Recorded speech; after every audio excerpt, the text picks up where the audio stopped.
태훈이 형은 새순청년교회가 왜 매력적인 것 같아요? 갑자기? 난 예배. 예배가 왜 매력적이에요? 봐봐. 예배 준비를 위한 토요 리더 기도회부터 예배 시작을 맡고 있는 워십트리의 뜨거운 찬양. 청년하면 마목사님의 은혜로운 말씀을 빼놓을 수 없잖아, 그치? 예배 후에는 각양각색의 셀모임과 새신자들의 성장을 책임지는 프렌즈팀, 또 교회와 우리나라, 세계를 품는 골방 기도회까지. 이게 끝일까요? 그럴 리가. 새순 청년은 두 예배로 나뉘는데 주님을 표대로 더욱 성장해 나아가는 청년들의 에이마이 예배. 세상 가운데 거룩함을 이루며 나아가는 청년들의 에이몰리가 있죠. 그리고 두 예배를 섬기며 나아가는 임원단, 포커스 미디어팀, 전도국, 문화모임 호기랑, 명랑FC 등 다양한 공동체 모임이 있어. 뿐만 아니라 필리핀, 미얀마, 캄보디아 등 세계 각지의 교회를 세우는 선교활동과 분기별 노방전도, 뉴데이즈, 봉사활동으로 선한 영향력을 통한 부흥을 일으키고 있죠. 그리고 말씀 양육, 청년 베델 성서대학, 성경학교 등 영적 양식으로 열심히 성장해 나아가고 있는 교회야. 구원은 복음을 믿음으로, 축복은 말씀을 지킴으로. 에이마이 에이몰리 새순 청년교회. 네, 반갑습니다. 네, 오늘 또 청년 예배 4부의 예배에 나오신 우리 모든 성도님들을 모두 축복하고 환영합니다. 네, 이제 3월도 어느새 이제 중반을 다다라져 가고 있는데 3월은 새 출발의 시기라고 제가 한번 말씀드렸었던 것 같은데 여러분들의 인생에서도 무언가 새 출발을 하고 계시거나 계획하고 계시거나 준비하는 것이 있다면 이번 또 우리 사순절을 맞아서 함께 기도함으로 또 금식함으로 예배함으로 여러분들의 하나님 계획들을 하나님께 온전히 맡겨드리는 시간이 됐으면 좋겠습니다. 오늘 그 시작이 오늘 예배를부터 시작됐으면 좋겠습니다. 우리 함께 찬양하시면서 오늘 예배 시작하겠습니다.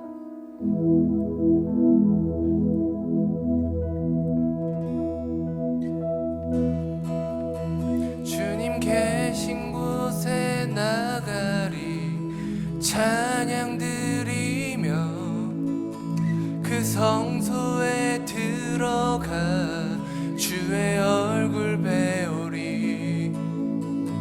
그 얼굴을 배울 때 주님의 은혜 넘치네.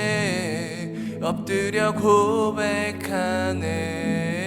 주께. 주님 계신 곳에 나가리 찬양 드리며 그 성소에 들어가 주의 얼굴 배우리. 그 얼굴을 배울 때 주님의 은혜 넘치네. 엎드려 고백하네 주께.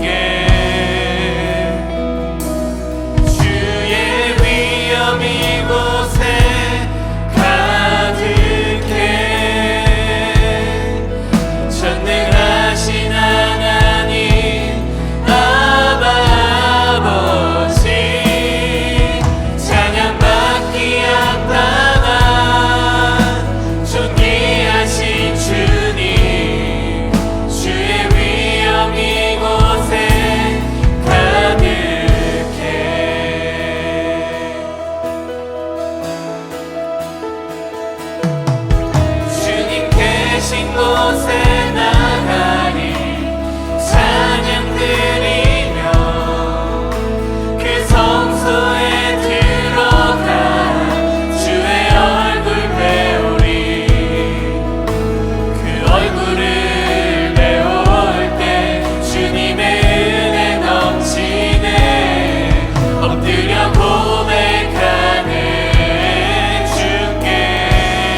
부르신 이 자리에 나왔습니다. 오늘 예배 가운데 나를 만나주시고 우리의 삶을 주님께 내어드리는 그런 귀한 시간이 되길 소망한다고, 내가 이 자리에 온전히 주님의 예배자로 서기 소망한다고 우리 함께 이 고백을 담아서 기도하며 나아가겠습니다. 사랑의 주님 감사합니다. 오늘 이 자리에 불러주심에 우리가 감사함으로 나아갑니다. 이 자리에서 우리가 온전히 주님의 예배자로서 주님을 찬양하고 예배하는 그런 귀한 시간이 되길 소망합니다.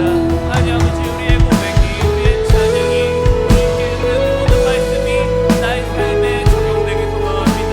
오늘 그 시간 가운데, 오늘 예배 가운데 나에게 하나님께서 주시는 메시지가 나의 삶에 적용되고 또 세상에 나아가 내가 주의 자녀로 살아가는 힘이 되는 그런 귀한 시간이 될 수 있도록 하나님이여 우리 삶 가운데, 우리 이 시간 가운데 하나님 함께하여 주시옵소서. 주님 앞에 나와 찬양하며 예배하며 부르짖는 자들의 모든 고백을 아버지께서 들으실 줄 믿습니다. 아버지께서 지금 함께하실 줄 믿습니다. 아버지께서 지금 그들에게 함께하실 줄을 믿습니다. 하나님 아버지, 우리가 그 믿음 가지고 오늘 예배 가운데 나아갑니다. 우리의 부족한 믿음과 마음이라도 아버지께서 기뻐 받아주실 줄 믿습니다. 우리 예배를 통해 우리가 또 한 걸음 더 나아가게 하시고 또 주님과 한 걸음 더 올라가게 되는 그런 귀한 시간이 될 수 있도록 하나님이여 함께하여 주시옵소서. 오늘 예배 가운데 주님의 만남이 되길 소망합니다. 사랑해 주님 감사합니다. 오늘 예배 가운데 우리가 주님께 드리는 모든 고백과 찬양과 또 주님 앞에 듣는 그 모든 말씀이 우리의 삶에 적용되어 세상에 나아가 또 주님의 자녀로, 주님의 교회로 살아가는 귀한 시간이 예배 시간임을 믿습니다. 하나님 예배 가운데 주님 앞에 나와 부르짖는 모든 자의 고백을 아버지께서 들을 줄을 믿사오니 오늘 예배 가운데 함께해 주시고 우리 가운데 함께하여 주시옵소서. 감사드린 모든 말씀 살아계신 예수님의 이름으로 기도드렸습니다. 네, 함께 신앙 고백하시겠습니다. 전능하사 천지를 만드신 하나님 아버지를 내가 믿사오며 그 외아들이 주 예수 그리스도를 믿사오니 이는 성령으로 잉태하사 동정녀 마리아에게 나시고 본디오 빌라도에게 고난을 받으사 십자가에 못 박혀 죽으시고 장사한 지 사흘 만에 죽은 자 가운데서 다시 살아나시며 하늘에 오르사 전능하신 하나님 우편에 앉아 계시다가 저리로서 산 자와 죽은 자를 심판하러 오시리라. 성령을 믿사오며 거룩한 공회와 성도가 서로 교통하는 것과 죄를 사하여 주시는 것과 몸이 다시 사는 것과 영원히 사는 것을 믿사옵나이다. 아멘.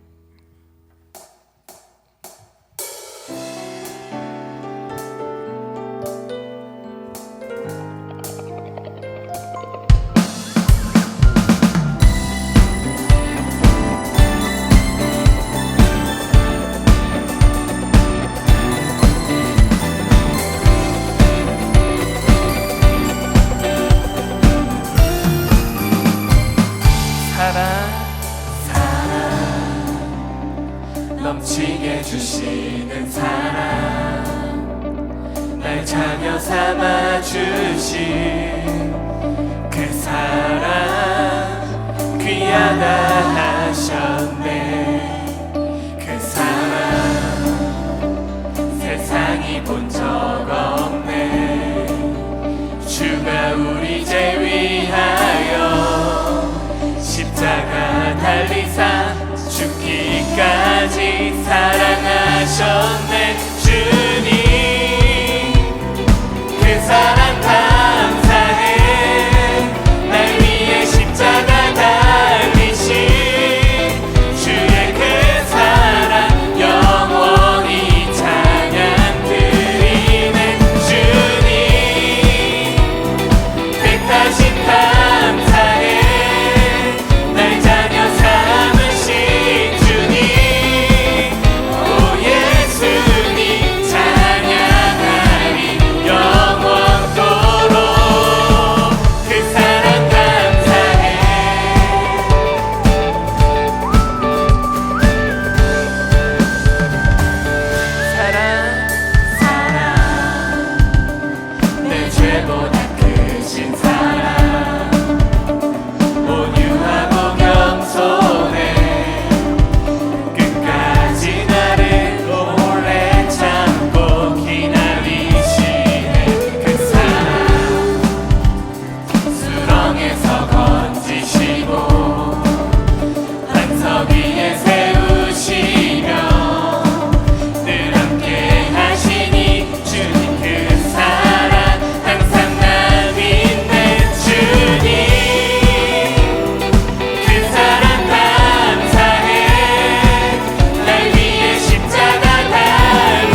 놀라운 주의 사랑 영원하시도다.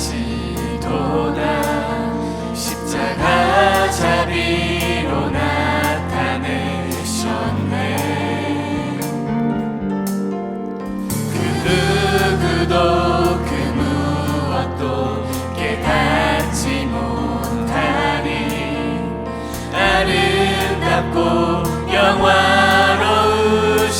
주. 놀라운 주의 사랑, 놀라운 주의 사랑 영원하시도다. 십자가 자비로 나타내셨네.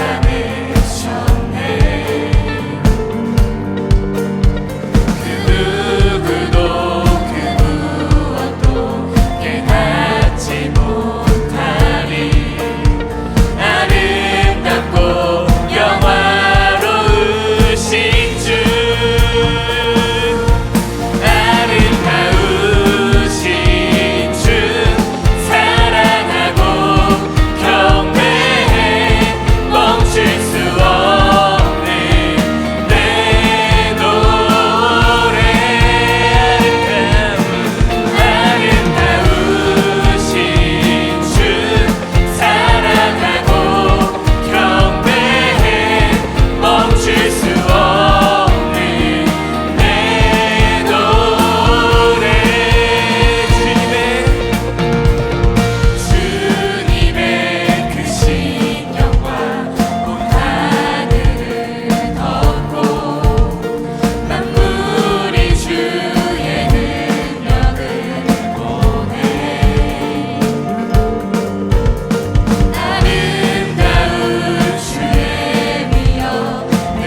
주의 보좌로 나아갈 때에 어떻게 나가야 할까? 나를 구원한 주의 십자가 그것을 믿으며 가네. 주의 보좌로 나아갈 때 주의 보좌로 나아갈 때에 나 여전히 부족하나.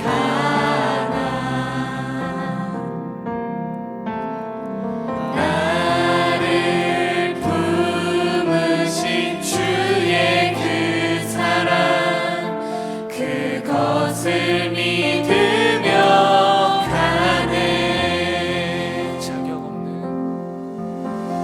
자격 없는 내 힘이 아닌 오직 예수님의 보혈로 자격 없는 내 힘이 아닌 오직 예수님의 보혈로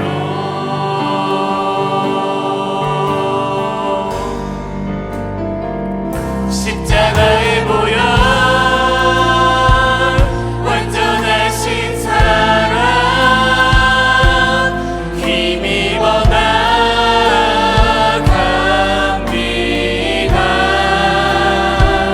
십자가의 보혈 완전하신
예배를 주께 드리네. 보이지 않아도 믿음으로 걷네. 주 영광 바라보며 주만 따르네. 내 삶은 주의 것, 내 삶은 주의 것. 온전한 신뢰를 주께 드리네. 보이지 않아도 믿음으로 걷네. 주 영광 바라보며 주만 따르네. 이 시간 함께 기도할 때 우리 찬양하며 고백했던 것처럼 우리가 예수님의 걸어가신 그 길을 따라가기 소망합니다. 우리가 세상을 보고 나아갈 때 세상은 우리에게 선택을 하라고 합니다. 우리의 몸이 편하고 또 세상의 기준에 부합하는 길을 선택하라고 우리에게 강요하고 그것이 마치 정답인 듯 세상의 기준인 듯 우리에게 이야기합니다. 하지만 우리의 믿음의 눈은 그것에 흔들리면 안 됩니다. 우리는 우리 앞에 그 우리의 길을 선택하게 강요하는 그 뒤에 계신 더 큰 우리 주님을 바라보며 걸어가야 합니다. 그 주님을 바라보며 걸어갈 때 우리의 길은 세상의 기준이 아닌 온전히 하나님께서 우리를 위해 예배해 놓으신 그 길로 나아갈 수 있습니다. 우리 시간 또 사순절을 맞아 우리 살아갈 때 하나님 나의 길을 우리에게 이끄시는 그 길을 내가 바라보며 나아가기 소망합니다. 하나님께서 우리에게 보여주시는 그 길이 너무 좁고 어둡고 힘든 길일지라도 우리가 믿음으로 그 길을 걸어가게 할 수 있는 믿음을 허락하시고 우리에게 그 담대함을 허락하시고 우리가 함께 걸어갈 수 있도록 하나님께서 함께 걸어달라고 우리 시간 주여 한번 귀에 주시고 동성으로 기도하며 나가겠습니다. 주여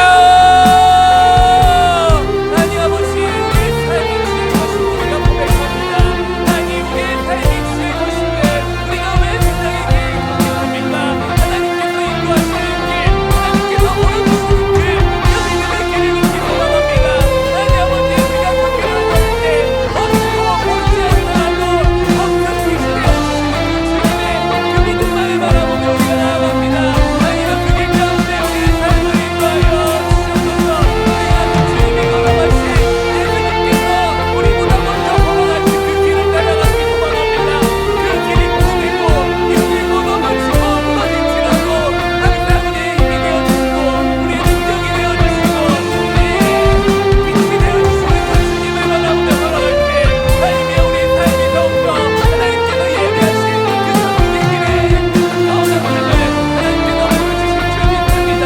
하나님이여 우리의 믿음의 문을 열어주시고 우리의 발걸음이 세상이 아닌 주님의 길로 나아갈 수 있도록 하나님과 함께하여 주옵소서. 세상과 맞서 싸울 수 있는 믿음을 주시고 세상을 이겨낼 용기를 주시고 세상을 이겨낼 기회를 허락하여 주옵소서. 하나님이여 우리의 부족한 믿음 가운데 하나님께서 부어주시는 그 능력과 그 힘과 그 지혜로 주님의 말씀으로 세상을 이기는 주의 자녀가 될 수 있도록 하나님이여 함께하여 주시고 그 삶 가운데 주님의 영광이 나타나는 하나님이 되도록 하나님이여 함께하여 주옵소서. 사랑의 주님 감사합니다. 오늘 우리가 이 자리에 나와 예배할 수 있음도 하나님께서 불러주신 길임을 믿습니다. 우리가 이제 예배를 마치고 나아갈 때도 또 말씀을 듣고 세상에 나아갈 때도 오늘 우리의 고백이 또 그 말씀이 세상을 이기는 힘이 되게 하시고 세상을 이기는 지혜가 되게 하시고 세상의 선택을 강요하는 그 자들을 이길 수 있는 담대함을 허락하여 주시옵소서. 아버지께서 이끄시는 그 길 가운데 우리의 빛이 되어주신 그 주님만을 바라봅니다.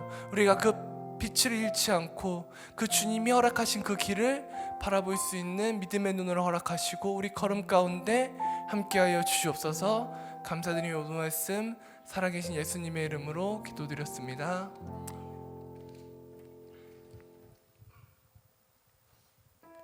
네, 지금은 축복의 시간입니다.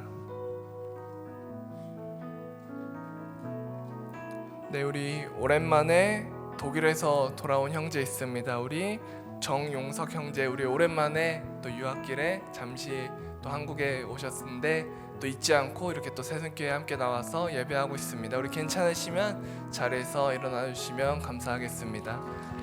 네, 우리 정용석 형제를 향해 두 손을 뻗어 축복하겠습니다. 사랑하는 자여 내 영혼이 잘됨 같이 내가 범사에 잘되고 강건하기를 나가 구하네.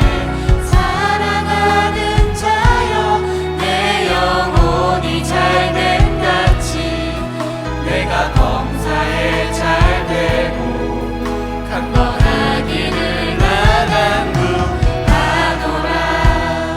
네, 우리 3월 13일 심용진 형제, 김예진 자매 생일을 맞이한다고 합니다. 우리 괜찮으시면 형제 자매님들 일어나 주시면 감사하겠습니다.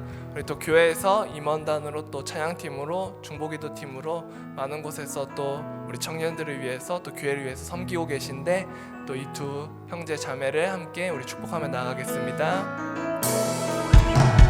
사랑하는 자여 내 영혼이 잘됨 같이 내가 범사에 잘되고 강건하기를 나가 구하네. 사랑하는 자여 내 영혼이 잘됨 같이 내가 범사에 잘되고 강건하기를 나가 네, 축복의 시간은 여기까지고 다음은 광고하겠습니다.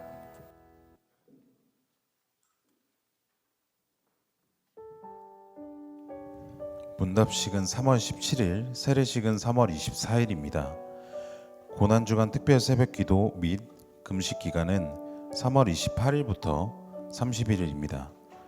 부활주의 연합 예배 및 성찬식은 3월 31일 13시 30분에 본당에서 드려집니다. 학습 입교 세례교육이 진행되고 있습니다. 세례자, 학습자, 장소는 주보에서 확인 가능합니다. 예배 안내팀에서 팀원을 모집합니다. 1시 15분부터 1시 35분 1층에서 함께 예배 안내팀으로 섬길 분을 모집합니다. 많은 신청 부탁드립니다. 호기랑 문화모임에서 2024년 여자풋사 교실을 오픈합니다. 3월 10일 오늘 오후 18시부터 20일 한 달에 한 번 진행합니다. 참가를 원하시는 분은 신청해 주시면 됩니다. 문의는 민호기 간사님 또는 홍승현 강사님께 해주시면 됩니다. 우리들의 소식입니다. 화해 모임을 통해 기도로 중보하시고 중보받기를 소망합니다. 많이들 놀러 오시면 좋겠습니다. 기도드리겠습니다.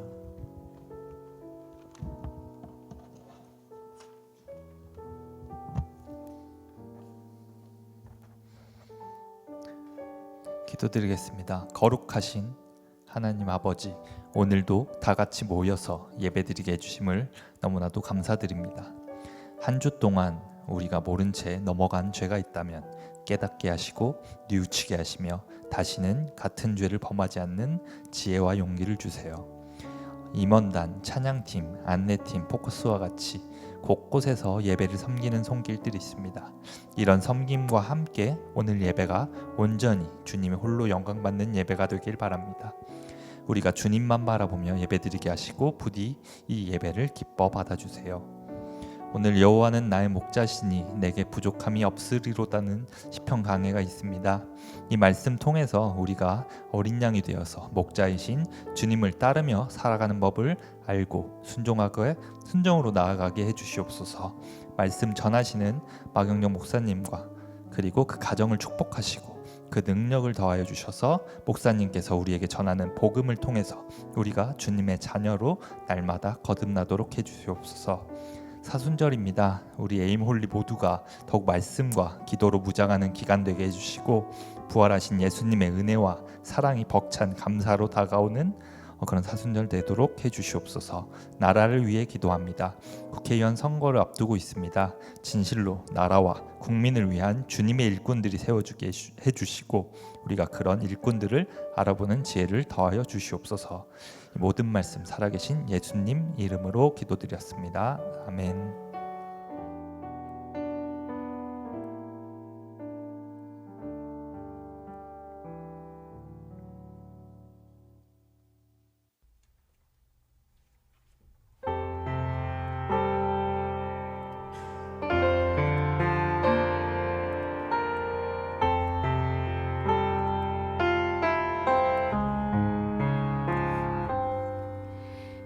나를 지으신 이가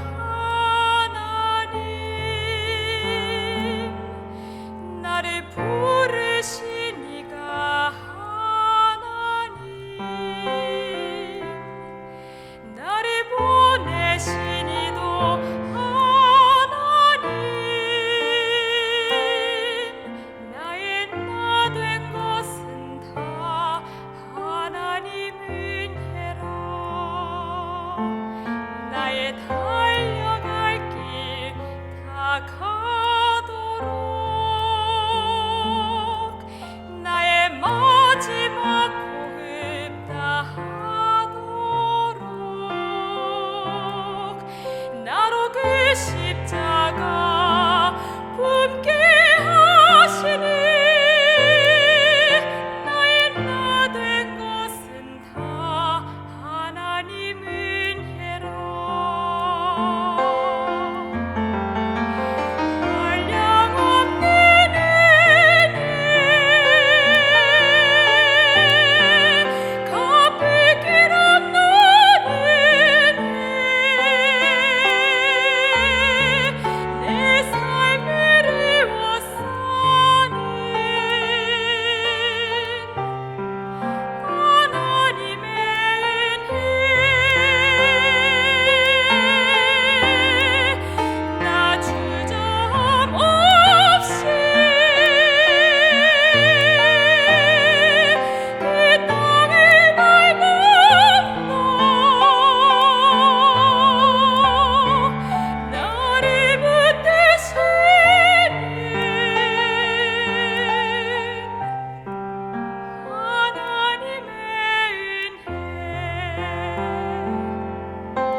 아멘.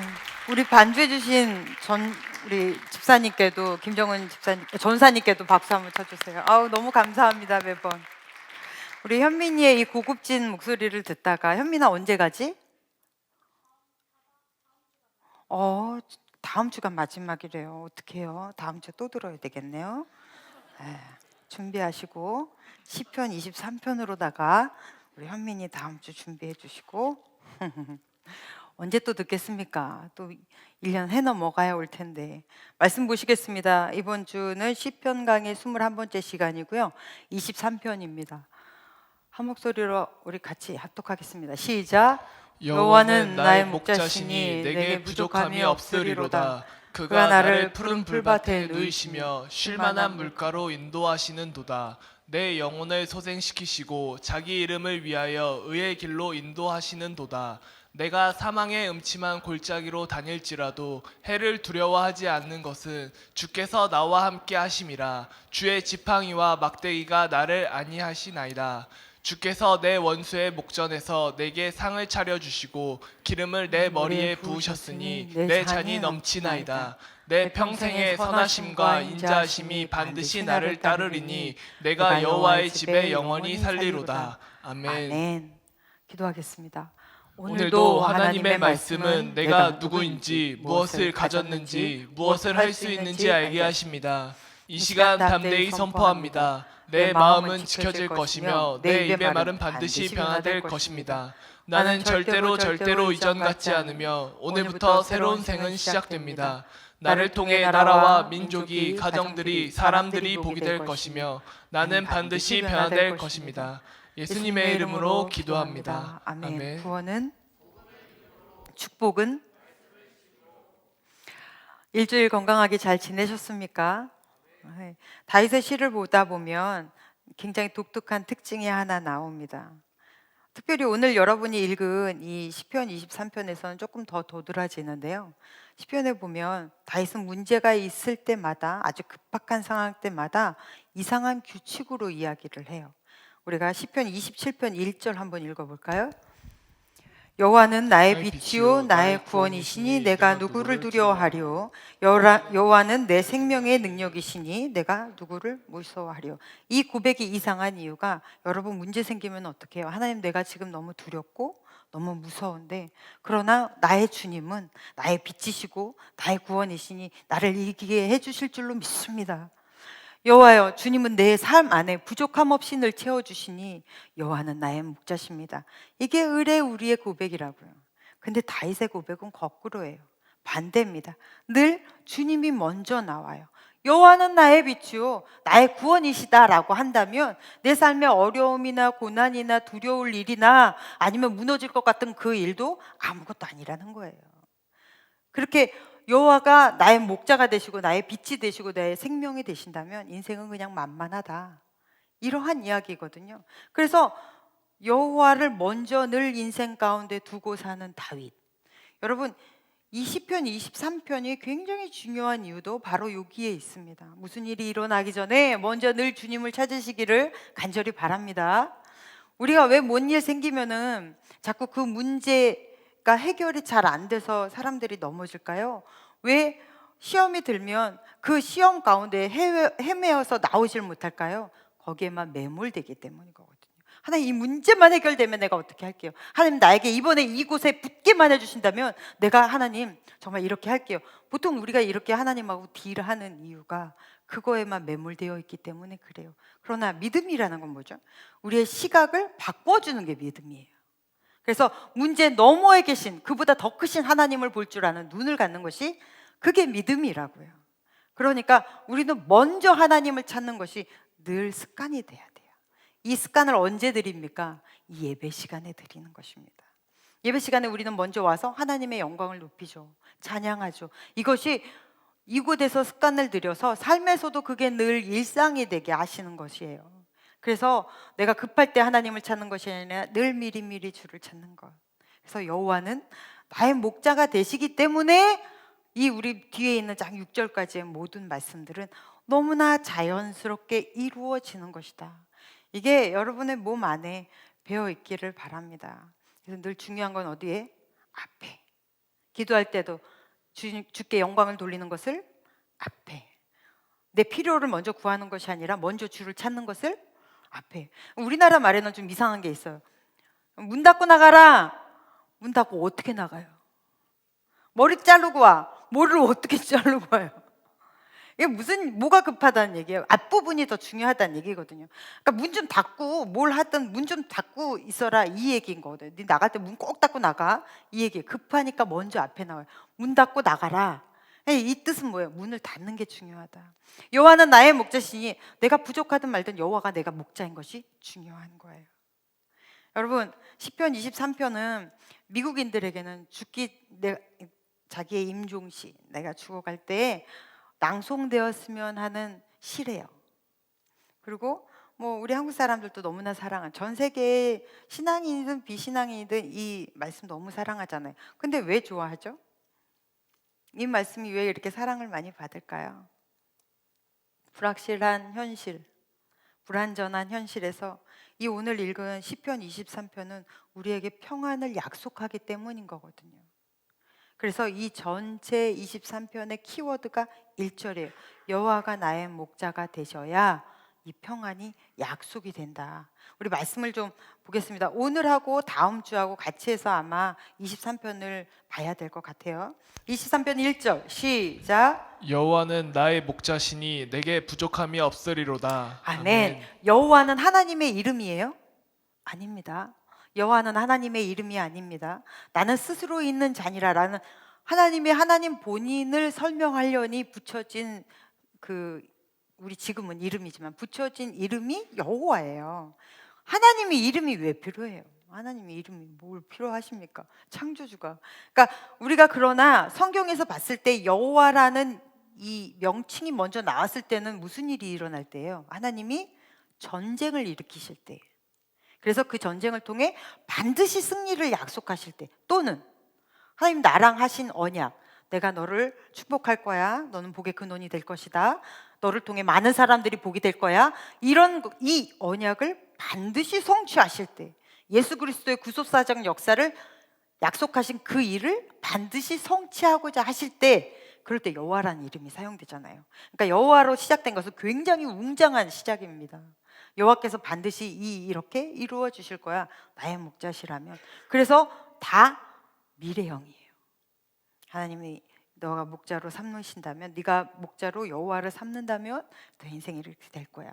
근데 여기서 여호와는 그다음 뭐예요? 나의. 이거 외우시죠? 여호와는 나의 소유격이에요. 하나님 내 거라는 거예요. 내 소유다. 하나님 나의 소유다. 굉장한 하나님과의 거리감이죠. 여호와는 너는 내게 부르짖으라 할 때 그 부르짖음, 여러분 이 말씀으로 기도 많이 하시잖아요. 근데 원래 원어가 부르짖다의 원어는 부르다예요. 부르짖음과 부르다는 굉장히 큰 차이가 있습니다.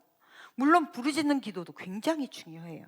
그런데 하나님 하고 부르짖는 거하고 하나님 하고 부르는 거하고 거리감이 있죠. 그죠? 여러분 한번 하나님 해보세요. 시작. 어디 계신 것 같아요? 바로 옆에. 그죠? 이게 내 하나님이라는 거예요. 여호와 그분 반드시 나하고 하신 모든 축복의 약속을 반드시 이루고야 마실 그 하나님이 바로 내 옆에 계시는 나의 하나님이라는 거예요.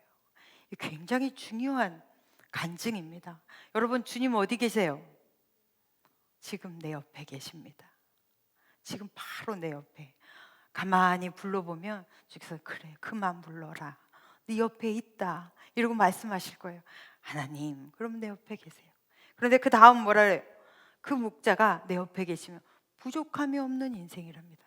여러분 부족함이 없다라는 것은 내가 지금 모든 필요를 하나님이 채워주셨기 때문에 내가 너무 만족해서 부족함이 없다, 그 의미예요. 한번 보십시다. 여호와는 나의 목자시니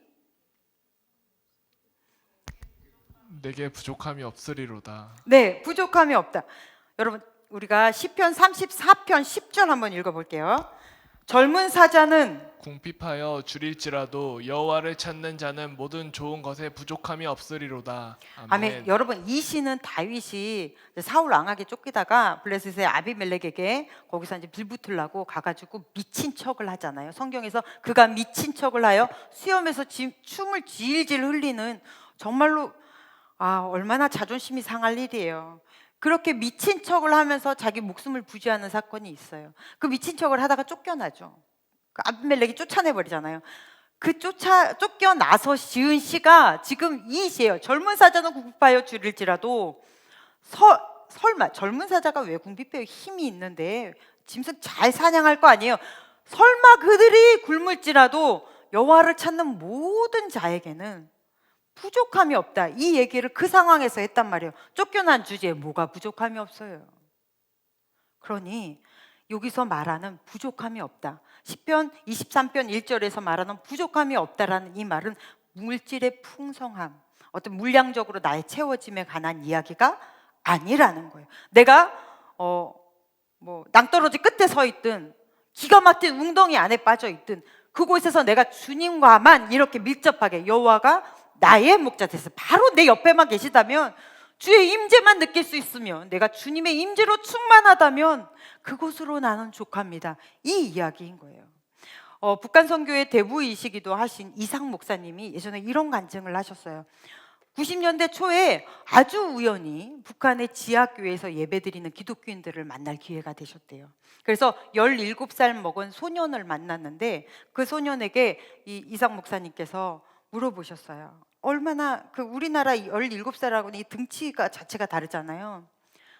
얼마나 안타까운 마음으로 너 소원이 뭐냐 하고 물어봤더니 이 아이가 거침없이 이야기하기를, 저는 한 달에 20원을 법니다. 이 얘기를 딱 듣는 순간, 저는 20원이 그 나라 돈으로, 북한 돈으로 얼마만큼의 가치 있는지 잘 모르겠으나 이제 이상 목사님은 아시겠죠. 그래서 얼른 이 주머니에 잡힌 이 봉투 하나를 딱 꺼내셨어요. 거기에 딱 500불이 들어있는 봉투였는데 500불을 주고 싶은 거죠. 그때도 지금도 작은 돈은 아니지만 90년대 초에 이거 굉장히 큰 돈입니다. 그런데 목사님은 뭐든 아깝지 않더래요. 그 지하학교에서 하루하루 예수 믿다가 잡히면 북한은 지금도 사형을 받습니다. 그러니 거기서 숨어서 예배드리는 그 아이가 얼마나 이쁘고 사랑스럽고 얼마나 아름다웠겠어요. 그러니까 뭐라도 주고 싶은 마음에 봉투를 내밀었더니 그 소년이 하는 말이, 이렇게 거절하면서 하는 말이, 저는 지금까지 11조를 모았습니다. 그런데 북한에는 교회가 없어서 바칠 곳이 없는 거예요.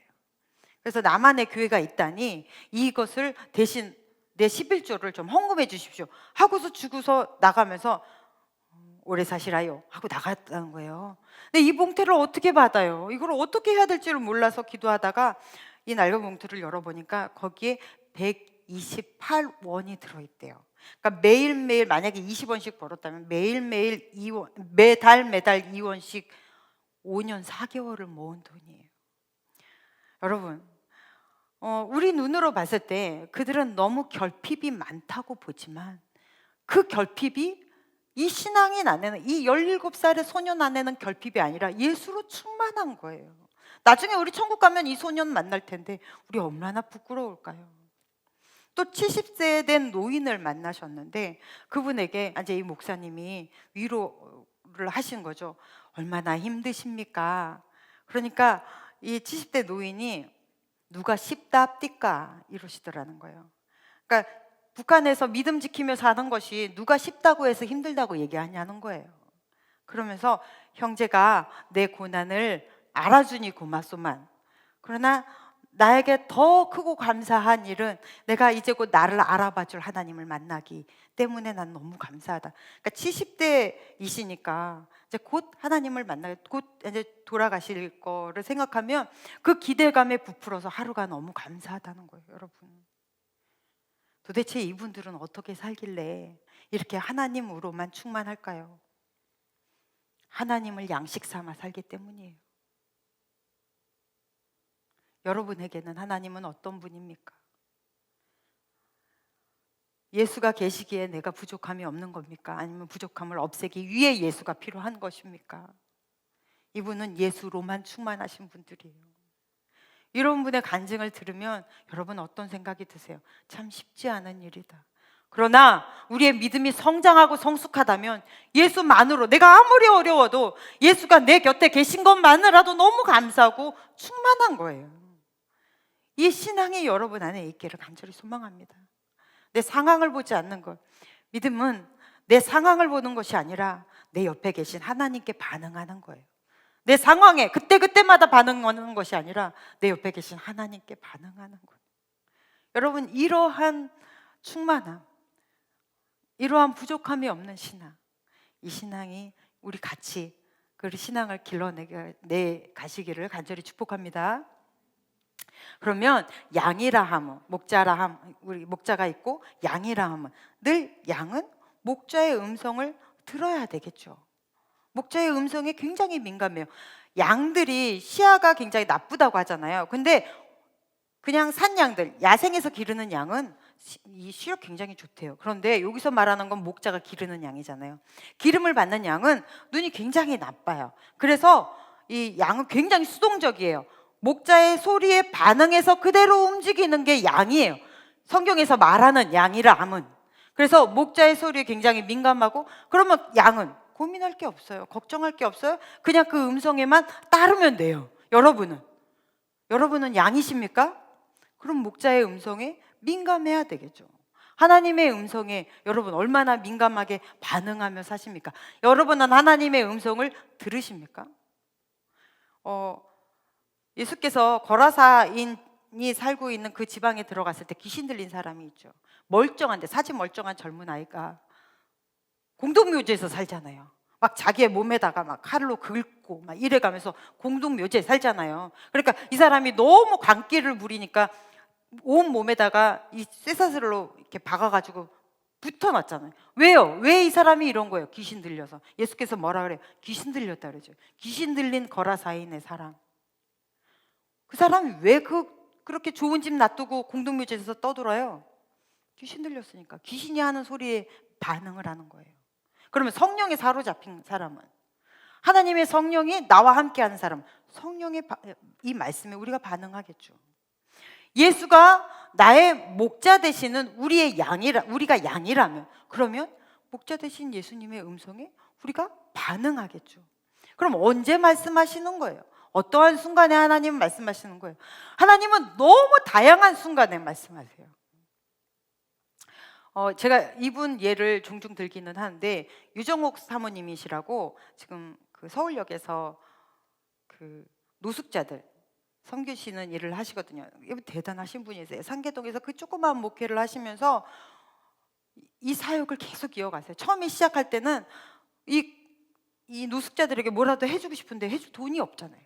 물 먹이는 일부터 시작하신, 정말로 신실하시고 거룩하시고 막 이런 분. 저는 이분 정말 존경하는데, 이분에게 어느 날 편지 한 통이 날라왔어요. 장문의 편지가 날라왔는데, 이 편지를 읽으면서 이 사모님이 부들부들 떨고 막 너무 화가 나서 막 우셨다고 해요. 거기에 뭐라고 얘기를 하냐면, 네가 잘난 척하고 거룩한 척하고 네가 아주 선한 사람인 척하지만 결국 너는 노숙자 팔아 장사하는 사람 아니냐. 너는 노숙자 때문에 유명해지고 노숙자들 팔아가지고 너는 지금 그렇게 목회하는 사람 아니냐. 너 부를 착출하는 사람 아니냐. 이런 이야기에 이 장문의 편지를 받은 거예요. 얼마나 화가 났겠어요. 그래서 이 편지를 받아서 실컷 놀다가 내가 변명을 해야 되겠다. 그리고 어떻게 하나님이 나를 사용하셨는지 그 사람이 알아야 되겠길래 써내려가기를 시작했어요. 이 일을 어떻게 시작했고, 그리고 어떻게 이 일을 충전해 하고, 얼마나 많은 사람들의 도움이 필요하고, 그리고 지금 내가 어느 정도까지 하고 있다. 이런 얘기들을 편지를 딱 썼더니 세상에 25장이더래요. A4 용지 25장을 빽빽하게 2시간을 넘게 앉아가지고 막 써내려간 거예요. 편지 봉투에 들어갈 수 있나요? 안 되죠. 그러니까 서류 봉투에 넣어야 돼요. 그래서 우체국에 가서 서류 봉투에 이 편지 25장의 편지를 넣고 우표를 붙여서 딱 우체통에 넣으려고 하는데, 갑자기 하나님이 훅 말씀하시는 거예요. 딸아, 그리도 할 말이 많더냐. 나는 할 말이 없고 나는 변명할 것이 없었겠느냐. 그 말씀이 훅 들어오시는 거예요. 그래서 이 안에서 오열이 올라오는데, 사람들이 너무 많으니까 울 수는 없고 가슴으로 울어내렸어요. 내가 이것밖에 안 되는 수준이구나. 내가 이것밖에 안 되는 사람이었구나. 그러면서 하나님의 일한다고 그렇게 거룩한 척했구나. 이 한 사람의 글로 이렇게 흥분해서 내 하루를 다 써버리는, 내가 이렇게 어리석은 사람이구나. 그리고 거기서 편지 빡빡 찢어서 버려버리고 집에 왔어요. 그러고는 한 2주 정도 흘렀는데 한 사람이 전화가 왔습니다. 그럼 울면서 이야기해요. 내가 그 편지를 보낸 사람인데 내가 너무너무 큰 죄를 지었다. 정말로 사모님 너무너무 죄송합니다. 지금은 그분이 이 목회, 이 사역에, 노숙자 사역에, 그리고 목회도 하시잖아요. 그 목사님 목회에 오른팔이 되어서 얼마나 큰 힘이 되어 주시는지 모른다는 그런 간증을 들었습니다. 여러분은 어떠한 음성을 들으세요? 내 감정의 음성을 들으세요? 너무 번잡하고 분주하고 강팍하고 내 생각이 너무 많고 내 계획이 너무 많아서 하나님이 무슨 말씀을 하실 때 못 들으시죠? 하나님은 굉장히 많은 순간에 말씀하세요. 성경을 묵상할 때 이 성구 그대로 말씀하실 때도 참 많고요.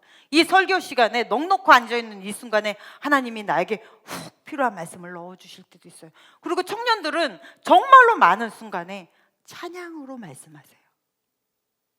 내가 어떻게 해야 될지 갈피를 잘 못 잡는데 계속 아침부터 그 찬양이 맴돌 때가 있어요. 그래서 그 찬양으로 하나님이 말씀을 주실 때가 있어요. 근데 알아야죠. 찬양을 알아야지, 말씀을 알아야지, 말씀을 들어야지. 그러니까 이 예배 시간이 너무 중요한 거예요. 하나님이 여러분에게 계속 말씀을 하고 계세요. 양은 목자의 음성을 알아듣습니다.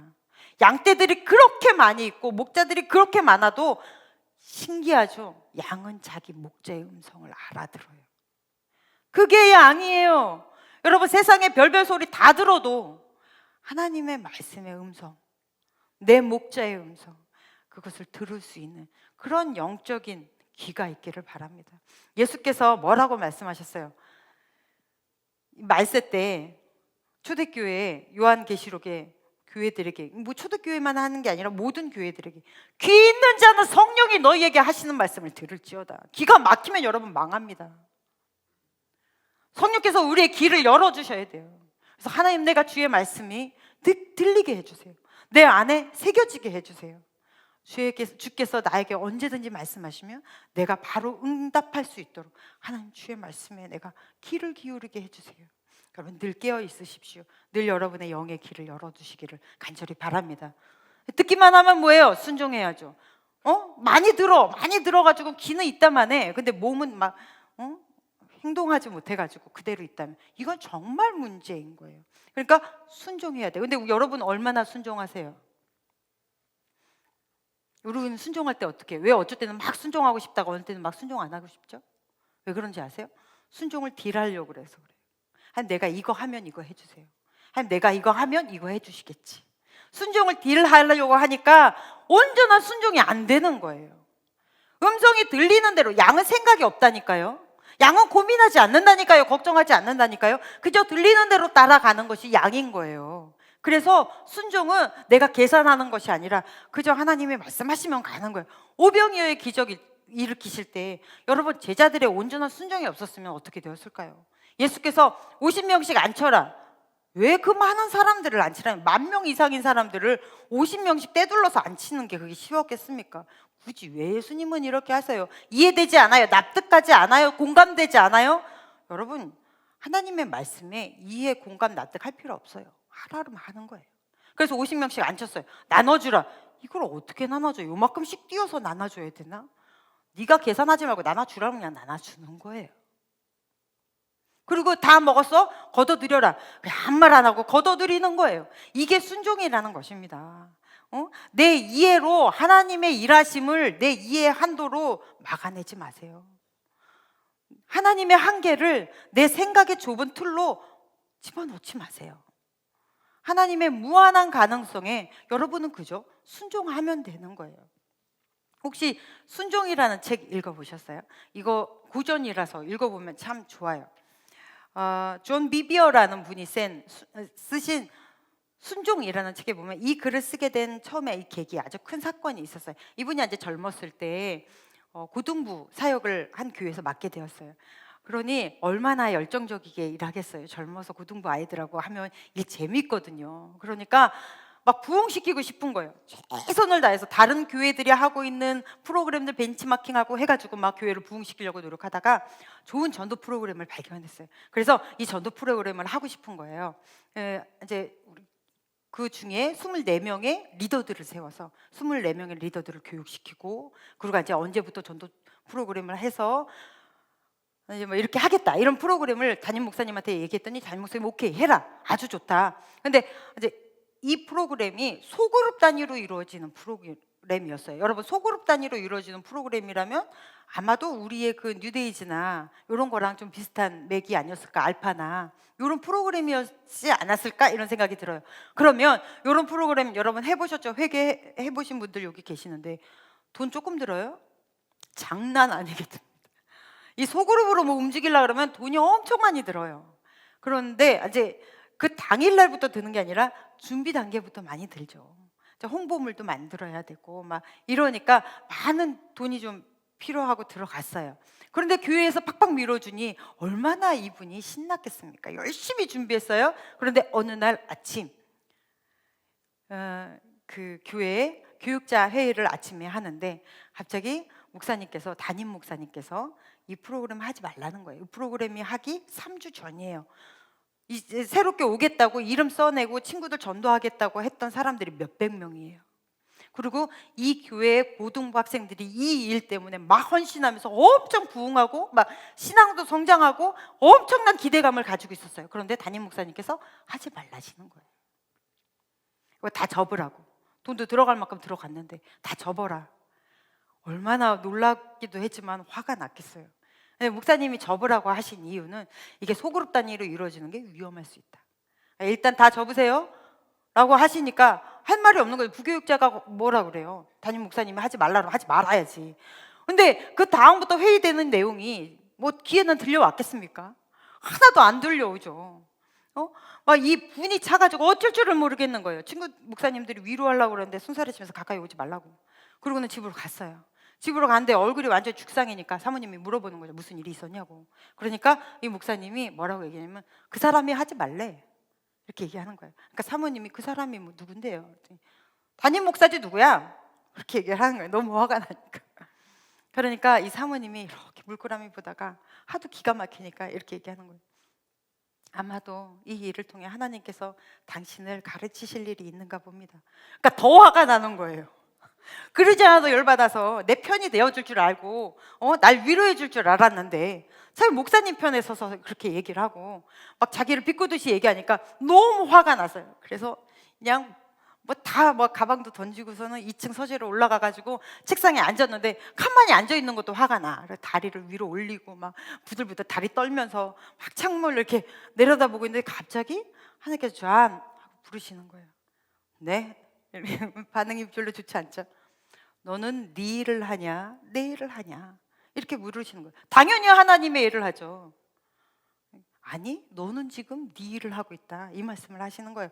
그러니까 너무 화가 나서 처음에 내가 이 일을 시작하게 된 계기가 어떤 것이며 쫙 또 이제 설명을 하는 거예요. 물론 하나님은 다 아시겠지만 해가면서 내가 이 영혼 구원에 얼마나 뜨거운 감정을 가지고 이 일을 시작했는지 쫙 얘기를 하고 있는데 갑자기 하나님께서 훅 하시면서 말문을 막으시는 거예요. 나는 마지막 때에 네가 내 앞에 서서, 그러니까 심판대 앞에 섰을 때 앞에 서서 내가 얼마나 많은 사람들을 구원하고 네 이 지역의 다 모든 고등학생들을 다 구원했다, 이걸로 너에게 묻지 않는다. 네가 얼마나 많은 사람을 구원했는지 나는 묻지 않겠다. 그저 내가 세운 권세자에게 네가 순종했는가, 그걸 묻겠다, 이렇게 말씀하시는 거예요. 그러면서 나는 그 담임 목사님의 손발이 되라고 너를 그 교회에 보냈다, 이러한 말씀으로 막 들리는 거죠. 그러면서 나는 그러면 뭐 한 것인가? 그럼 이 일이 하나님의 일을 한다고 했지만 결국은 하나님의 일이 아니지 않는가? 그러니까 하나님이 마지막 때에 네가 순종하지 않는 것에 대해서 내가 판단하겠다, 막 이렇게 말씀하시니까 너무 무서운 거예요.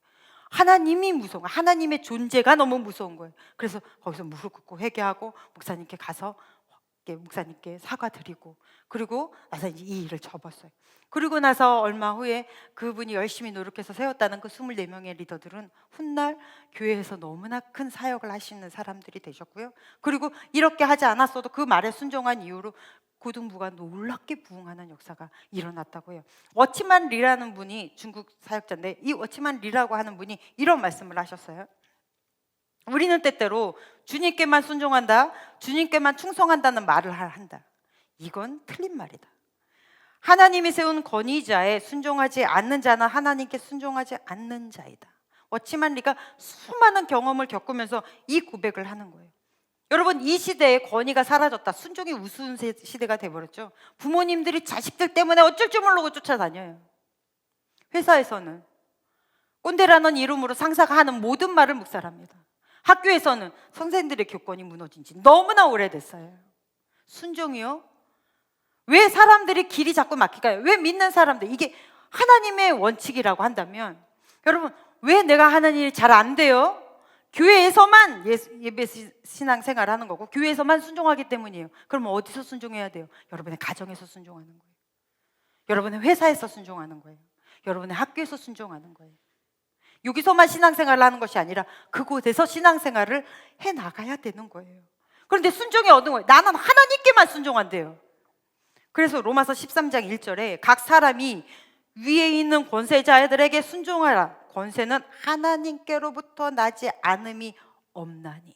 모든 권세는 다 하나님께서 정하신 바라. 여러분, 그 상사 말도 안 되고 일도 못하는 것 같고 꼰대 같은 그 상사 하나님이 세우셨다는 거예요.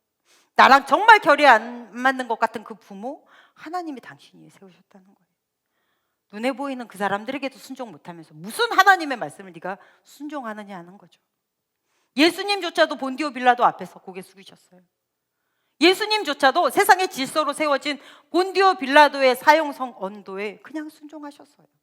여러분은 예수님보다 더 거룩해요?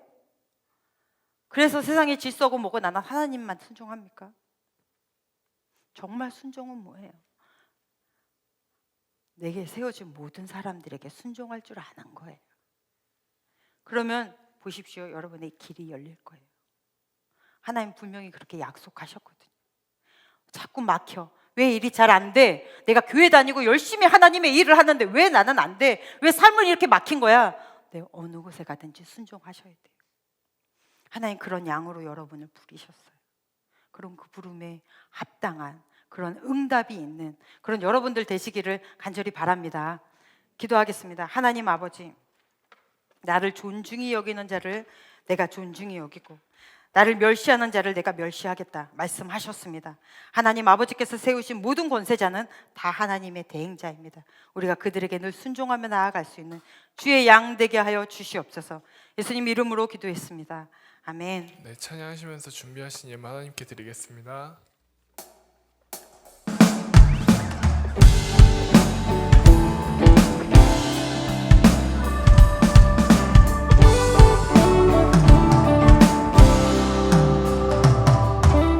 주를 찾는 모든 자들이 주로 말미암아 기뻐하고 즐거워하게 하시며 주의 구원을 사랑하는 자들이 항상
하나님 감사합니다. 우리의 목자 되어 주심에 너무나 감사합니다.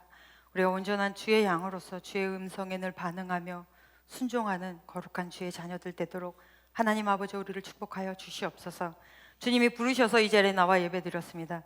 우리의 예배를 기쁘게 받으시고 주의 물질 심었사오니 아버지께서 이 물질이 귀한 곳으로 흘러갈 수 있도록 간섭하여 주시옵소서. 드린 모든 손길 하나님 기억하여 주셔서 청년의 때에 정말로 이 귀하고 복된 때에 어느 곳에 가든지 하나님의 사람으로 우뚝 세워 주시옵시고 인정받고 사랑받는 그런 거룩한 주의 자녀 되도록 하나님 아버지 도와주시옵소서. 이제는 우리를 구원하신 예수 그리스도의 크신 은혜와 하나님 아버지의 지극하신 사랑하심과 성령님의 인도하심이 주의 말씀으로 이 세상을 힘있게 살아낼 주의 자녀들 위해 이제로부터 영원토록 함께 계시기를 간절히 축원하옵나이다. 아멘.